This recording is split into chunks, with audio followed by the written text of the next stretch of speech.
Ladies and gentlemen, and welcome to the QI Grill. Tonight's guests are hungry to begin, so let's go straight through and start eating. For starters, it's Jimmy Carr. And the consummate professional Johnny Vegas.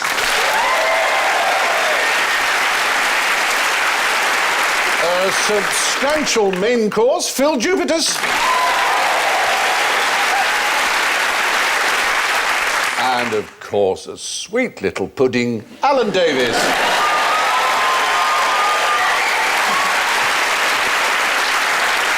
But before we tuck in a small amuse-bouche or amuse-bouche with the compliments of the house, Jimmy goes... Food, glorious food, we're anxious to try it. Phil goes...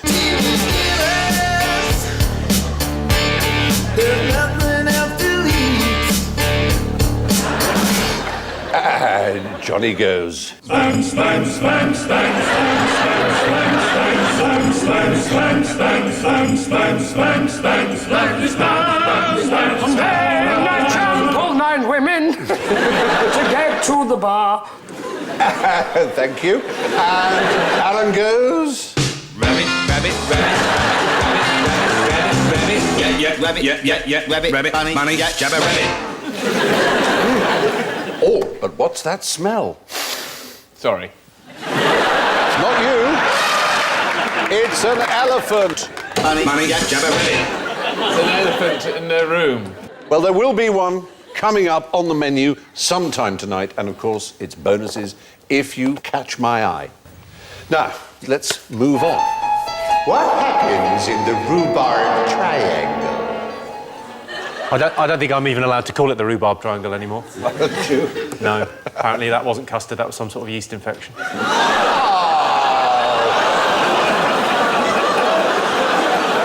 You bad man. The rhubarb triangle. Milady. The leaves are poisonous. Good point, that is true. We were always told as children, don't eat the leaves. But is that just don't eat the leaves of rhubarb? Rhubarb, yeah. Oh, well, that's where I've been going wrong. You thought it meant all leaves. Badness. Yes. Well, no, rhubarb leaves make your mouth numb, you get kidney stones, and enough of them you can die. But the rhubarb triangle, we're no closer. Do marzipan fighter planes go missing? It's a nice... Do they not pick anything up on the licorice radar and then they suddenly start talking nonsense and gingerbread men, good men, Brave. fought in the pudding wars, just vanished, and the wives are stood there holding their eyes going, this is all they found. I want to live in your world, Johnny Vegas. It's a wonderful, wonderful idea. But it is a triangle. It's an Rhubarb actual triangle. place. That's Is the it? Bermuda Triangle. It is an actual place. Dare I venture to suggest they grow rhubarb there? They do, and they grow in a very special way. Is rhubarb one of those things that grows incredibly quick? It can be made to grow in a more remarkable way than nature intended, if you like. And that's what happens in the rhubarb triangle. We'll be up north. We are up north. We're up north growing rhubarb quickly. Yes. Where would we be? Yorkshire. Yorkshire. Yeah, it's Yorkshire. It's a triangle made from the 3 cities, Leeds, Bradford and Wakefield. So it's quite a small triangle. Leeds to Bradford, it's like I know, from it's a small- here to Jimmy. It's a small, scalene triangle. And how do they grow it? Forced marriages amongst rhubarb. Forced is the word. They force the rhubarb. At gunpoint. They force... It's the great rhubarb forcing capital of the world. What do you mean they force it? What are you talking bastard. about? I'm talking about you leave it outside for 2 years so it gets energy Teach from us the a sun. holding lesson. Poor thing's heartbroken. From its birth. Then you bring it into the dark. And you make love. The absolute dark. You make love to it. Heated, dark rooms. It grows at extraordinary rates because none of its energy and none of its nutrients go to making leaves to capture sunlight anymore because it's dark. So they go into shooting out. You can actually hear them grow. If you go into one of these forcing rooms, there's this creaking sound of rhubarb growing. And they provide 90% of all winter rhubarb. 90% of it? In that one little triangle. Now, we never grew rhubarb that way in the 1839, 1842 time. Do you remember what war we were engaged in round about then? Oh, the Opium War. It was the Opium War. We tried to flood China with opium, and they fought back, not wanting to be filled with our opium from our empire, but we imported all our rhubarb from China. And rhubarb was very useful as a slight laxative. And the Imperial Chinese Commissioner Lin Zexu wrote a letter to Queen Victoria personally, warning that unless the British stopped supplying opium to China, he would cut off rhubarb supplies to Britain, killing everyone through mass constipation. Apparently the Queen never had the letter translated, so she risked the entire nation being bunged up. Now, cornflakes were invented by accident, but what were they originally used for? Food, glorious food. It was... Originally, they were the world's most difficult jigsaw. It's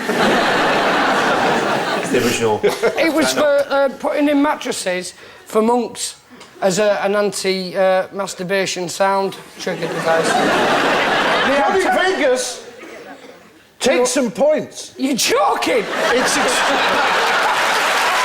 unbelievable. Well, you didn't get it precisely right, but the point is they were originally designed to discourage masturbation. They were... absolutely... It was not actually by the noise you would make if they were a filling for a mattress, which was your idea, which is a reasonable idea. But it was John Harvey Kellogg, as you probably know, and his brother, who had the Battle Creek Sanatorium, and Kellogg and his brother, there's John Harvey, I think, was obsessed with their hatred of masturbation. They made gloves out of them. That would be a lacerating experience, I grant you. But no, it's... Whereas Cocoa Pops... Every exam I sat at school, Yes. You masturbate I with put cornflakes. masturbation as an answer. Walked away with nothing, but stuck with that idea that it's paid off. You're right. Well, what happened was they'd been rolling out wheat dough and they accidentally left some overnight and it broke off into flakes, and they discovered that some of their patients enjoyed it with cold milk.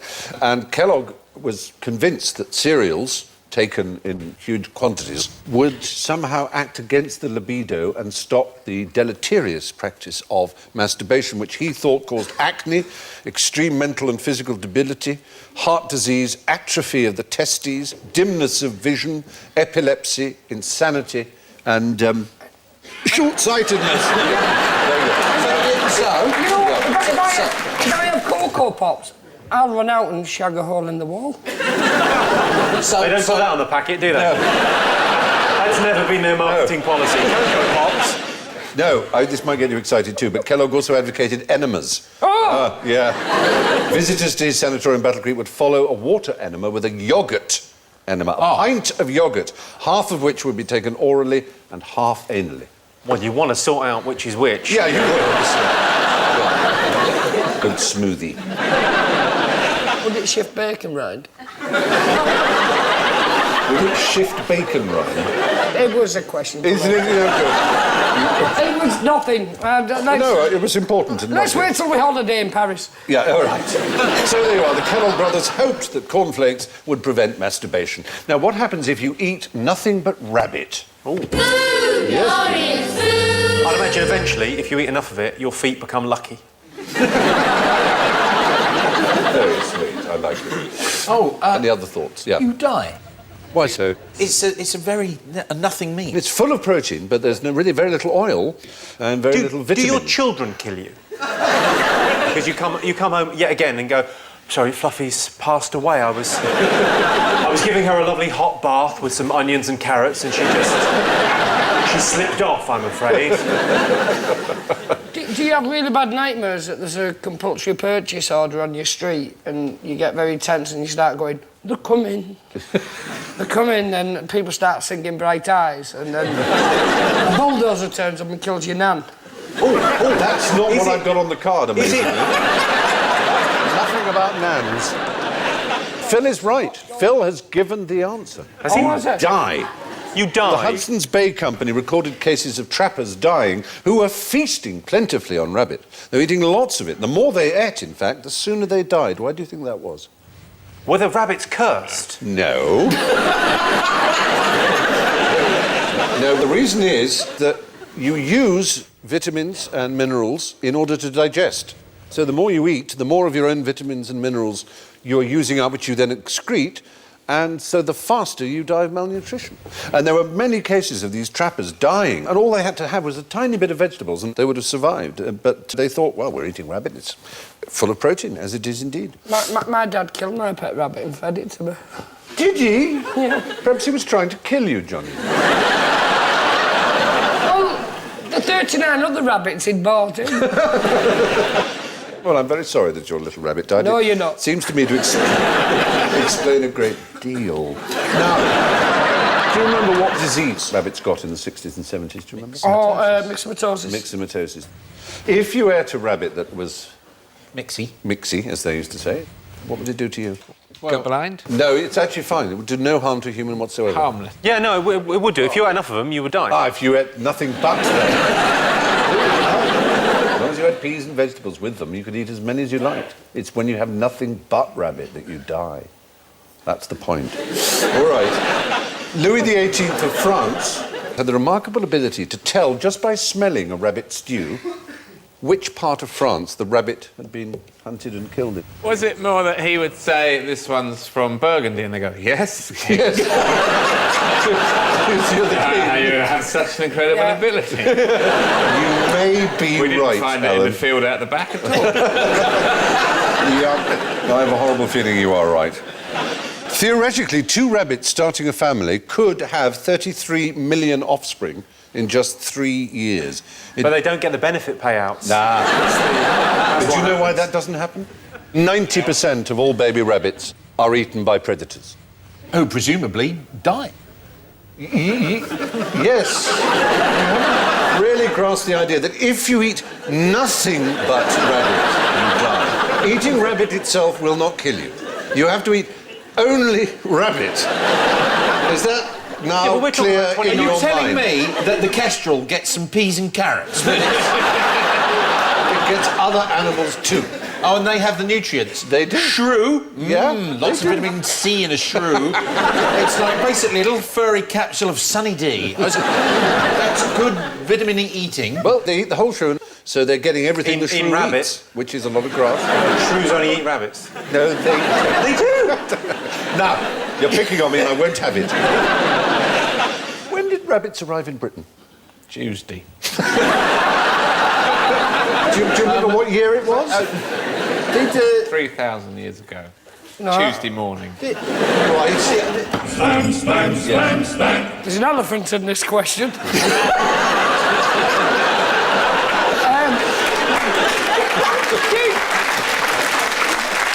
Did one of them rebel against Hannibal? and ride an elephant into this country, and people were so awestruck by the tiny rabbit riding the elephant that they gave him a chain of restaurants to manage, but he quickly realised his life was elsewhere in the country, like most middle-class people leaving college. My headaches come back. The short answer to that is no. The long answer is no.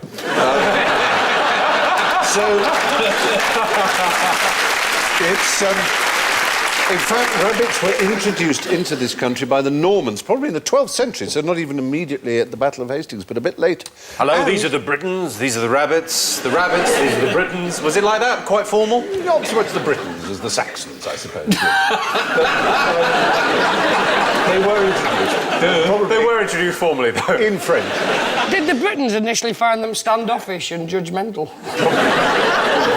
I say, we better not eat all the rabbits or we die. You still haven't quite got the point. We can eat all the rabbits we like.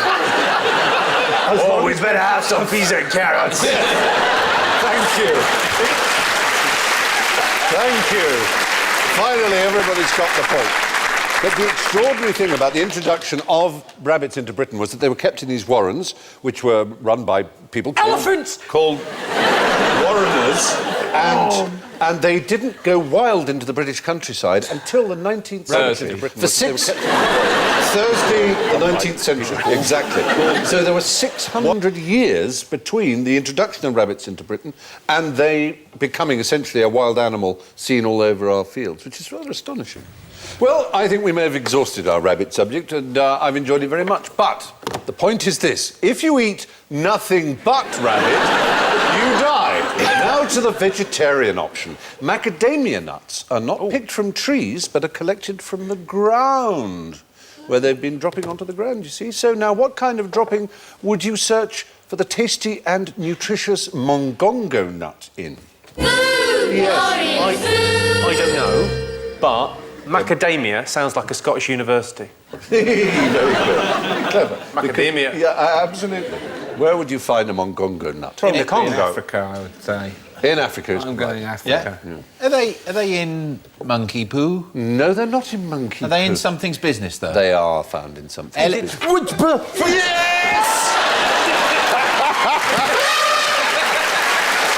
Well done.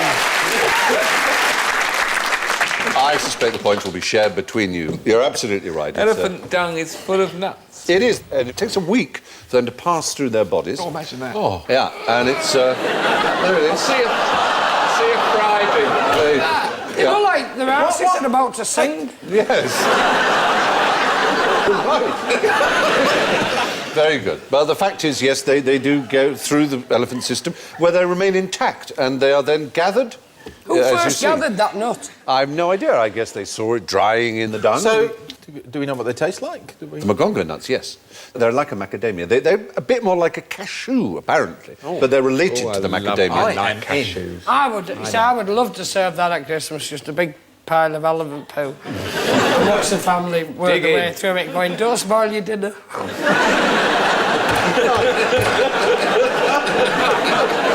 Everyone sat around the table smelling of shit. It's a lovely Christmas. Well, he puts out the finest nuts. I hear he gathers them himself. Indeed. So, the mongongo nut is collected from piles of elephant droppings, which brings us all shuffling downstairs in our pyjamas to the ill-stocked refrigerator that is general ignorance. So, fingers on buzzers, please. What were the first animals to be herded for food? Food, glorious Yes. food. Well, the first ones would have been an experiment, so it would have been guinea pigs. Very good, very good. Goats. Not goats. Yes. Chickens. Oh, no, not chickens. Chickens, oh, I've done it again with the letters. yes, Johnny. T-Rexes. Oh! Pterodactyls. Godzilla. If I tell you the Latin... Was it Eggs. Oh, the eggs. Eggs. They were easy to move around the field. No. You could be a very lazy shepherd. Shall I tell you the Latin name of that help? Helix, helix. Helix, helix. They've got a spiral on them. So the Snails. audience knows. Snails. Thank you, audience, for telling Alan. They herded snails. That must have taken ages. You think? Absolutely. All you had to do was build a wall.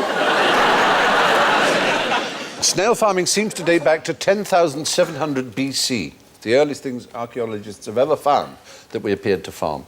Sorry, hang on. An archaeologist discovered that. So he's Yes. on a dig site and he found a snail and he went, oh, look, they must No, have... that's not quite really. I found a tiny snail farm. Send more money, mother. So in all seriousness, they dug up a bunch of snails and went, they must have been I farmed. have proof. No, they obviously wouldn't just say that, would they? Say, oh, we found some snail shells, therefore it's a farm. Obviously, one assumes They found a that as tiny plastic archaeologists- fence and some tiny plastic animals. Exactly, and And, some sheepdog bones near it. Yeah, and a die-cast man with a whistle gun. Exactly right. Tell me about snails' sex lives. They do it by themselves, don't they? They're all hermaphrodites. Did they find some spinach, you know, that someone has grown for the first time ever successfully and then just hang around there, leaving the mess? Like dirty snail teenagers. Possibly. They do dance and kiss for up to 20 hours before sex. I know they do, but You know, why do it on the plant? Yeah. Good. It's my first harvest. Do you know, they have an optional... You fork out on a grow bag and you think life's going to be different, don't you? Johnny. Snails have an optional sexual organ. Do you know what it's called? Which they can use for sex, but they don't always because it's quite dangerous. A second arse. The vaginas. Second arse. It's called a love dart, actually. The love dart. Yes. Well, that's a happy coincidence. It's actually more like a 7 to 11 millimetre dagger. Well, exactly. This is uncanny. It releases chemicals to stimulate the stabbed mate, so they stab their mate with the love dart. Oh, that's beautiful. It can result in injury if carried out inaccurately. Of course. But use of the dart doubles... Exactly. Should have done it in Sounds like an daylight. episode of Midsummer Murders. It does, doesn't it? It does double the chance of offspring, though, using the love dart. So it's kind of a bit like playing an elephant, you know. It's just... It increases your options. You can do it, but it's a risk. Why don't they like salt?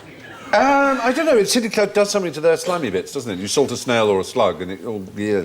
Why has it never been on Dragon's Den? Because there must be a chemical compound that you can put on a tape, because you obviously don't want to put salt in the ground when you're growing anything. Yeah. There's got to be something that you can apply that's not damaging to the soil that would give the same chemical reaction to a slug or a snail. I'm in. And third, you trap them into But I'm going to need your control. first spinach.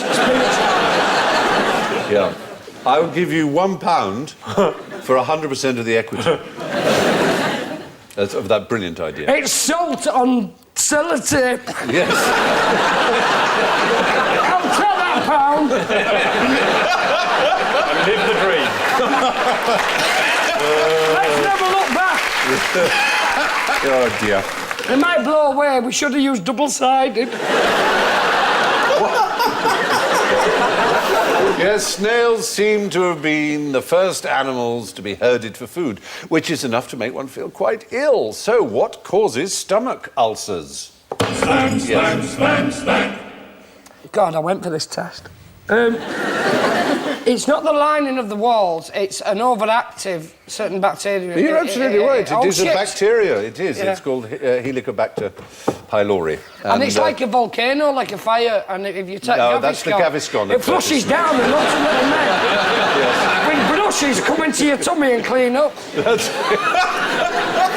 Yeah, it was for a long time thought and completely believed that ulcers were caused by a mixture of bad diet and stress, that catch-all word. But 2 Australian doctors did remarkable research. I mean, they were laughed at for suggesting that it was this bacterium, and then one of them actually drank a dish of this bacterium. Well, he downed it for a bet. That definitely sounds like Aussie doctors. That sounds like every Australian doctor I've ever met. Will you drink this? Oh, you, mate. It was a good bet because it was $750,000. He got the Nobel Prize. He got the Nobel Prize He shared it, Nobel Prize. for downing a drink. For proving the origins of what was the biggest single killer of young men in the world. And I So rather important. What, Because you could now clear up a peptic ulcer with a short course of antibiotics rather than die of it, which is a good thing. And if anything is worthy of a Nobel Prize, I would say that would be. I refuse the treatment because I prefer to think that I've got sea monkeys living in my stomach. Ah, yes. Did you get a Nobel Prize for that thought? No, I'm not going to get anything for eating all that glass in a rugby pub. It's so unfair life, isn't it? Anyway, yes, Marshall, his name was Barry Marshall. And he risked his own life, of course, but Article 5 of the Nuremberg Code, set up after the Nuremberg trials, says that it is illegal to use human subjects for medical experiments when there is a risk of death. The only exception to this rule being... Slam, slam, slam, slam. Putting a fly's head on yours.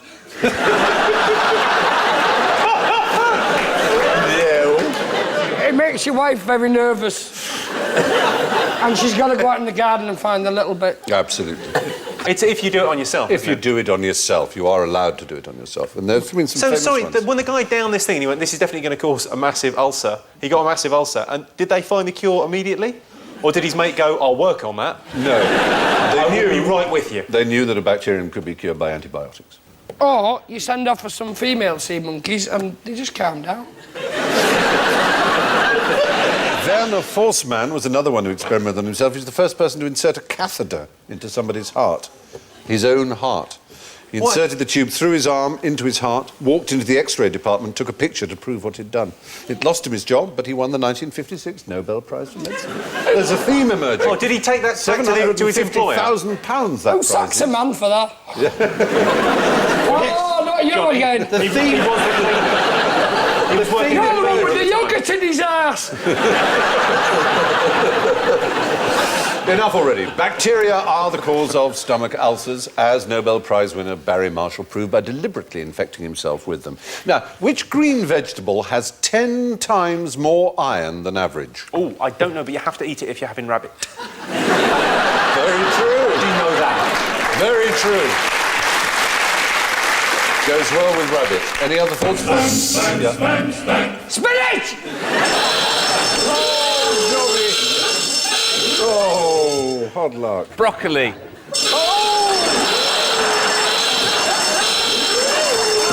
Oh, dear. Seaweed. Oh, that's more intelligent, but still not true.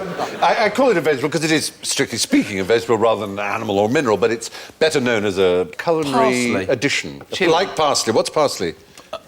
Called a herb, isn't it? Coriander. Horseradish. I can't give you any more... Bush basil. Can't give you any more time. Is it time? Time, thank you. Why does your body need It iron? would go floppy and wobbly. What does it do, iron in the The blood. The red blood cells helps them transmit oxygen. You're right, it transports from the lungs around the body. Quite right, very good.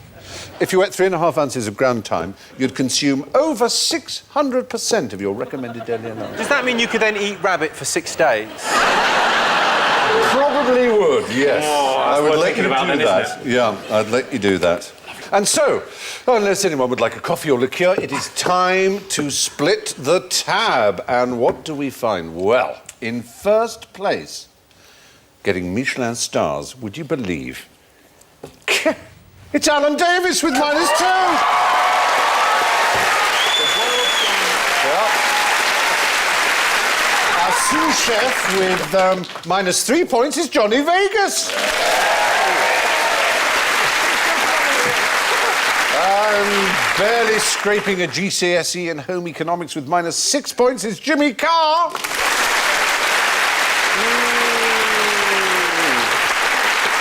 And finally, left washing the pots with -21, Phil Jupitus.